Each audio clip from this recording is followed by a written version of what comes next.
Money laundering मामले में गिरफ्तार किए गए झारखंड के पूर्व मुख्यमंत्री हेमंत सोरेन फिलहाल जमानत पर जेल से बाहर हैं। सोरेन ने झारखंड हाई कोर्ट ने दरअसल उन्हें जमानत पर रिहा किया गया था, लेकिन अब सुप्रीम कोर्ट से इस वक्त जो बड़ी खबर आ रही है उससे हेमंत सोरेन की मुश्किलें बढ़ सकती हैं।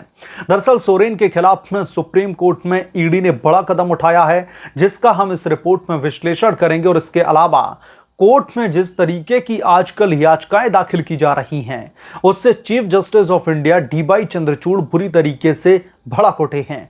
उन्होंने याचिकाओं को देखते हुए कई तल्ख टिप्पणियां की हैं। इन दोनों ही मामलों का इस रिपोर्ट में हम विश्लेषण करेंगे, लेकिन उससे पहले आपसे आग्रह है कि चैनल को सब्सक्राइब कर लें और अगर आपको रिपोर्ट पसंद आए तो वीडियो को लाइक जरूर करें।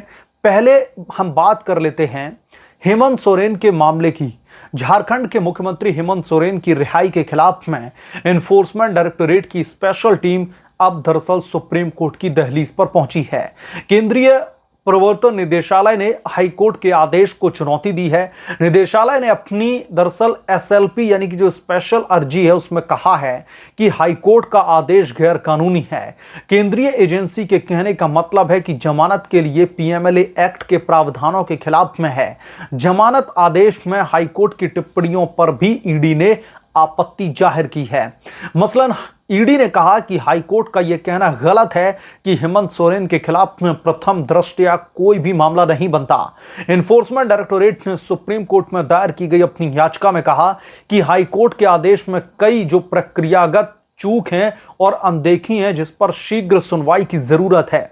हाईकोर्ट के आदेश पर हेमंत सोरेन को जमानत मिली थी। इसके बाद में वो फिर से झारखंड के मुख्यमंत्री बन गए हैं। चंपई सोरेन की जगह उन्होंने राज्य की कमान संभाल ली है। इनके अलावा बीते सोमवार को उन्होंने विधानसभा में विश्वास मत भी हासिल कर दिया। यहां पर उन्हें 45 विधायकों ने अपना समर्थन दिया है। इनके अलावा वो अपने मंत्रिमंडल का विस्तार भी कर चुके हैं। विधायकों को बीते सोमवार को ही मंत्री पद की भी शपथ दिलवाई गई। झारखंड मुक्ति मोर्चा के नेता और झारखंड के मुख्यमंत्री हेमंत सोरेन को कथित भूमि घोटाला मामले में झारखंड हाई कोर्ट ने बीते शुक्रवार को जमानत पर रिहा कर दिया था। जस्टिस रोंगोन मुखोपाध्याय की अदालत ने उन्हें नियमित जमानत दे दी है। ईडी ने 31 जनवरी को 7 घंटे से ज्यादा की पूछताछ करने के बाद में हेमंत सोरेन को गिरफ्तार किया था। इसके बाद में वो राजभवन गए और राज्य के शीर्ष पद यानी कि मुख्यमंत्री के पद से उन्होंने इस्तीफा दे दिया था और उसके बाद में इस्तीफे के बाद चंपई सोरेन को सीएम बनाया गया था। अब रुक कर लेते हैं अगली बड़ी खबर का। दरअसल सुप्रीम कोर्ट गर्मी की छुट्टियों के बाद में सोमवार से फिर से काम में जुट चुका है। इस दौरान नीट परीक्षा समेत कई अहम याचिकाओं पर अदालत से सुनवाई की है।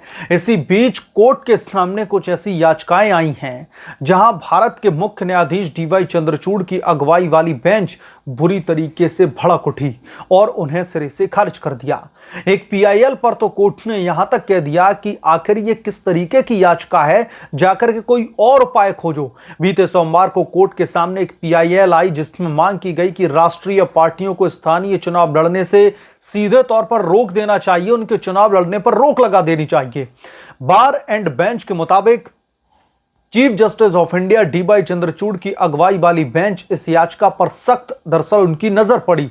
कोर्ट ने कहा कि यह किस तरीके की पीआईएल है, यह किस तरीके का मजाक है, आप इसे वापस ले सकते हैं और आपके पास में मौजूद अन्य उपाय दरअसल कर सकते हैं। आप अनुच्छेद 32 के तहत कैसे इसे ला सकते हैं सुप्रीम कोर्ट में।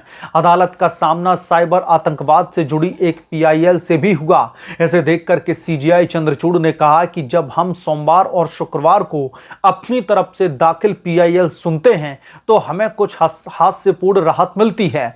आज आपके पास में कानून है और इन सब मामलों से निपटने के लिए सरकार भी है। यह न्यायपालिका के क्षेत्र का अधिकार नहीं है, यह न्यायपालिका के क्षेत्र में नहीं आता है जो आप कुछ भी डाल देते हैं। सड़कों की खराब हालत को लेकर के दाखिल एक पीआईएल पर जस्टिस सुधांशु धूलिया और जस्टिस एहसानुद्दीन अमानतुल्लाह आज सुनवाई कर रहे थे। रिपोर्ट के मुताबिक याचिका पर सुनवाई से पहले ही कोर्ट ने पूछा कि क्या इस संबंध में लागू करने के लिए कोई कानून है।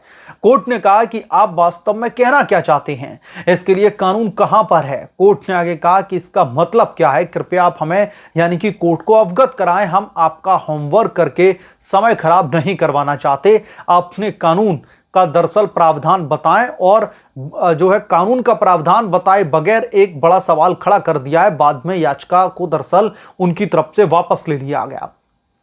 तो चीफ जस्टिस ऑफ इंडिया जो है इस बात को लेकर के हैरान है कि वो अपना कीमती समय लेकर के जो है कोर्ट की तमाम जरूरी याचिकाओं पर सुनवाई करने के लिए आते हैं।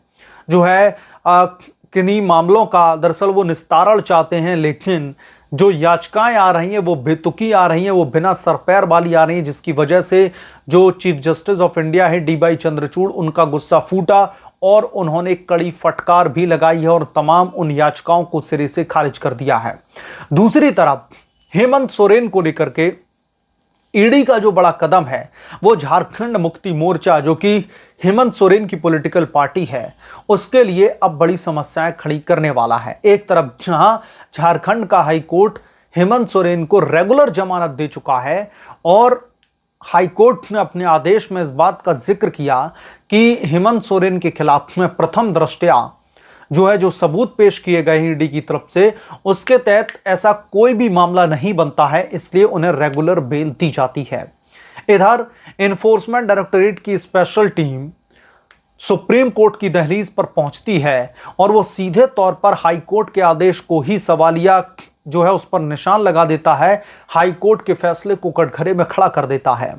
सुप्रीम कोर्ट में ईडी की स्पेशल टीम कह रही है कि जो फैसला दिया गया है हाई कोर्ट की तरफ से वो पूरी तरीके से गैर कानूनी है।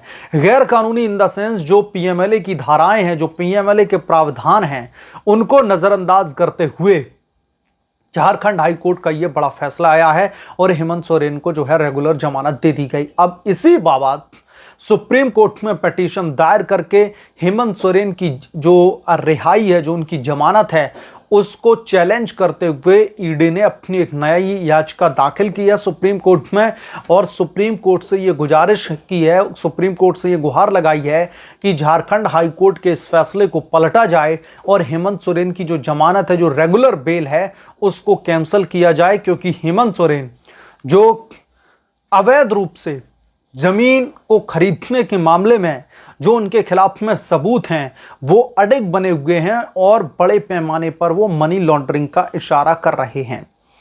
जो बात झारखंड हाई कोर्ट की कह रही है कि प्रथम दृष्टया सबूतों के आधार पर हेमंत सोरेन के खिलाफ में कोई मामला नहीं बनता, तो इधर ईडी की टीम कह रही है कि उनके पास में इतने पुख्ता सबूत हैं जो झारखंड के मुख्यमंत्री हेमंत सोरेन को सलाखों के पीछे रख करके उनसे इंटरोगेशन करके उनके खिलाफ में मुकदमा दर्ज करने के लिए पर्याप्त हैं। तो अब झारखंड की राजनीति में एक बार फिर से भूचाल आता हुआ दिखाई दे रहा है। हेमंत सोरेन जो इस्तीफा देकर के जेल गए थे, जेल से बाहर आकर के उन्होंने फिर से मुख्यमंत्री की कमान संभाली है, मुख्यमंत्री पद की शपथ ले ली है। क्या एक बार फिर से ईडी के इस कदम की वजह से हेमंत सोरेन को इस्तीफा देना पड़ेगा? क्या वो फिर से जेल में जाएंगे? इस मामले पर आपकी क्या राय है, हमें कमेंट करके जरूर बताएं। जल्द मिलूंगा किसी दूसरे बड़े अपडेट के साथ में, तब तक के लिए धन्यवाद। अगर आप लोग चैनल पर नए हैं तो प्लीज चैनल को सब्सक्राइब करें, साइड बने बेल आइकन को भी प्रेस कर लें, ताकि जैसे ही मैं कोई नया अपडेट लेकर के आऊं तो उसकी जानकारी सबसे पहले आपको मिले।